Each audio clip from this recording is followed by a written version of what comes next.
Highway पर सफर करने वाले जान लें, फास्टैग यूज नहीं किया तो कितना देना होगा जुर्माना, हाईकोर्ट ने कर दिया साफ। अगर आप हाईवे पर सफर करते हैं तो ये खबर आपके लिए अहम है। केंद्र सरकार लंबे वक्त से हाईवे पर प्रीपेड फास्टैग के इस्तेमाल का प्रमोट कर रही है।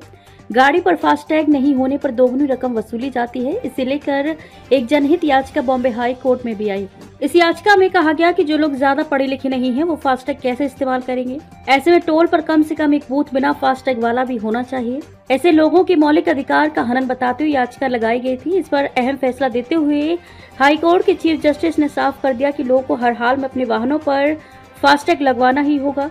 नहीं होने पर दोगुनी रकम वसूले जाने की सरकार की पॉलिसी सही है। इसमें मौलिक अधिकार का हनन होने की बात नहीं है। मुख्य न्यायाधीश आलोक आराध्य और न्यायमूर्ति भारती डांगरे की बेंच ने गुरुवार को कहा कि फास्टैग की शुरुआत एक नीतिगत निर्णय है जिसका उद्देश्य कुशल और सुगम सड़क यात्रा प्रदान करना है।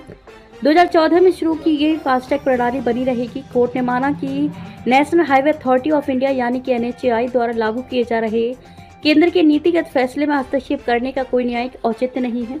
पुणे के अर्जुन खानपुर की जनहित याचिका को खारिज कर दिया गया। इस याचिका में फरवरी 2021 के NHAI के उन सर्कुलर को चुनौती दी गई थी जिनमें कहा गया था कि फास्टैग के बिना वाहनों से दोगुना टोल शुल्क देना होगा।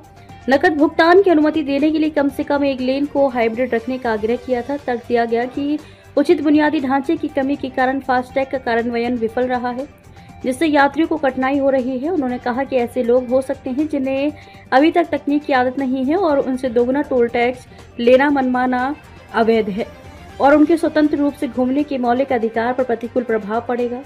हाईकोर्ट ने कहा कि जनता को बदलाव अपनाने के लिए पर्याप्त समय देने के बाद ही फास्टैग को अनिवार्य किया गया है। साथ ही ये गलतफहमी है कि फास्टैग से लेस होने पर वाहन से वसूली की गई राशि जुर्माना है। राष्ट्रीय राजमार्ग शुल्क नियमों में ये प्रावधान है कि फास्टैग लेन में प्रवेश करने वाले ऐसे वाहनों को दोगुना शुल्क देना होगा। फास्टैग के अनिवार्य उपयोग से नागरिकों के मौलिक अधिकारों को उल्लंघन होने के तर्क को खारिज करते हुए न्यायाधीशों ने कहा कि फास्टैग से लेस नहीं होने पर वाहन को टोल प्लाजा से पार करने की अनुमति नहीं दी जाएगी। ये एक गलत धारणा है। हाईकोर्ट ने कहा कि तत्काल रिचार्जिंग के कई विकल्पों के साथ फास्टैग को उपयोगकर्ता के अनुकूल बनाया गया है। ये समझना मुश्किल है कि भारत में जनता फास्टैग को संभालने के लिए अच्छी तरह से सुसज्जित नहीं है।